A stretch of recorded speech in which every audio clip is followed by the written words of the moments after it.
This is a painting by Michelangelo on the Sistine Chapel. It's God dividing the night and the day. He's coming, and then over here you see in the left side, he's leaving. This was kind of revolutionary back in the day. So I've done this just regular sketching. If it had been bigger, I might have done a grid, but this is just regular freehand on wood. And this is the preliminary pencils. This is probably 24 by 48.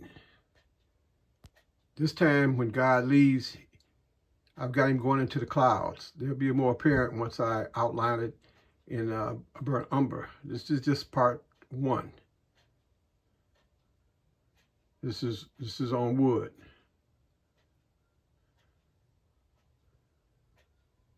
You really can't appreciate anatomy until you try to copy Michelangelo. Then you really understand what you don't know and how great he was.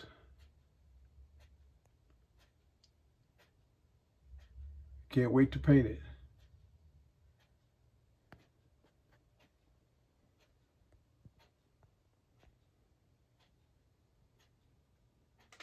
It's going to be oil on wood. 24 by 48.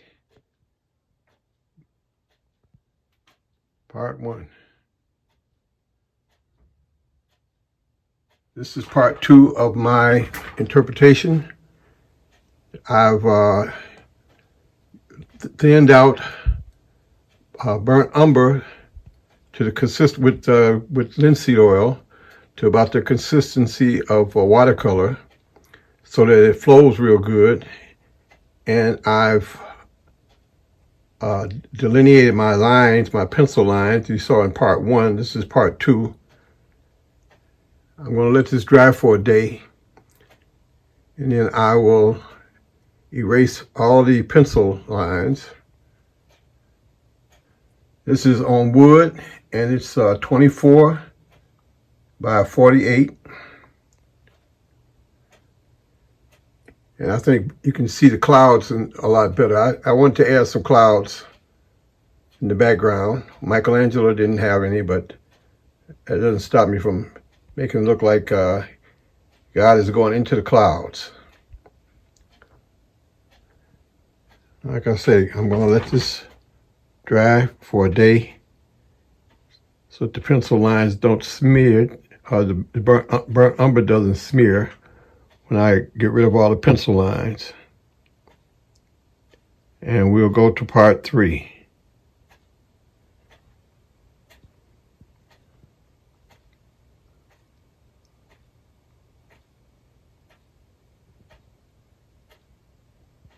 If you remember, you can still see what I've done on here. I've got two layers of burnt umber. You wait till each layer dries. Now the second layer has already dried. So what I've done is put on a layer of this clear matte medium. Now what this does, it prevents the ground from being manipulated or messed up any kind of way. If you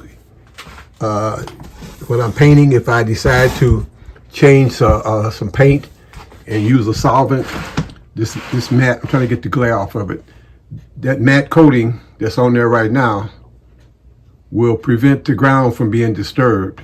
You don't want this ground to ever be disturbed. You want to keep it, and that clear matte film, once it dries, will do that.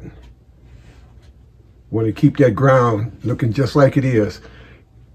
Even the mineral spirits won't disrupt it. So I'm waiting for that to dry. I put on one layer right now, and I'm going to put on another layer pretty soon. As you can see, I've got this is it right here. And right now my brush is drying, but I've got it this is what it looks like. It looks like milk, but it dries real clear. And like I said, once the burnt umber is dry, completely dry. Maybe it'd take a day or two. Then you can actually wipe it on and let that one layer dry. And once it's dried, I'm going to put on a second layer of my matte film and matte medium. And then we'll proceed to paint.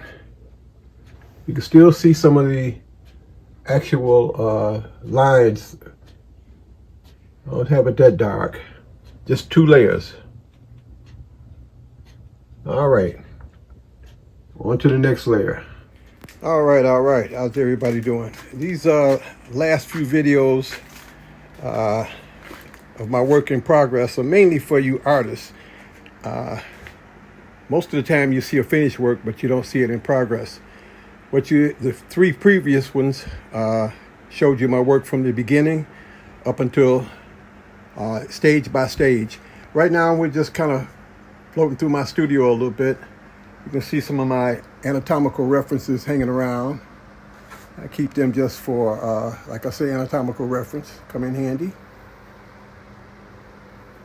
But mainly I want to show some of you artists some good books to study. I study the old masters on a regular basis. Some of these books I've had for like 30 years. Of course, I've got numerous books by these top 4. These are my top 4. The first one is Michelangelo for anatomy. Even if you're a beginner, you can't miss studying Michelangelo. Next is Peter Paul Rubens. Rubens is fantastic. Tintoretto. This shows you how to put light on form, and it's a lot of drawing. He draws kind of like Michelangelo, and he says the drawing of Michelangelo and the color of Titian. And last but not least, Caravaggio. Caravaggio takes the form from the darkness to the light. You can't miss with these 4. If you just study these 4, take your classes, do whatever you got to do. But I study these 4 relentlessly. Of course, I study many others, but these are my top 4.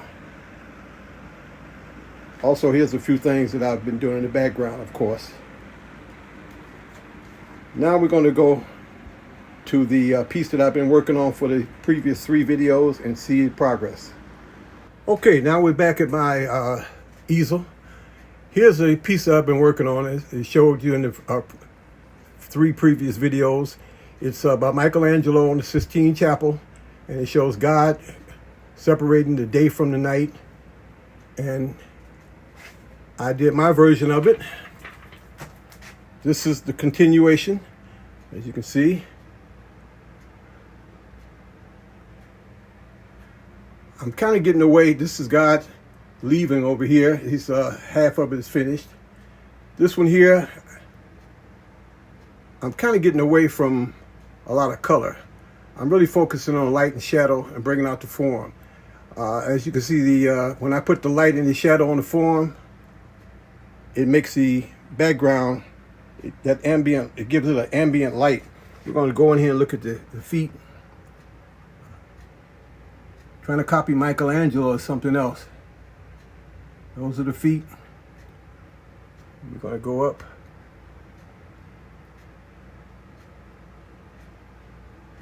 I think by just giving it a kind of a light and dark effect, it gives it a little more drama. But this is my version of it. It's in progress. Got a lot to do. I just wanted to show you from the previous 3 videos where I'm at now.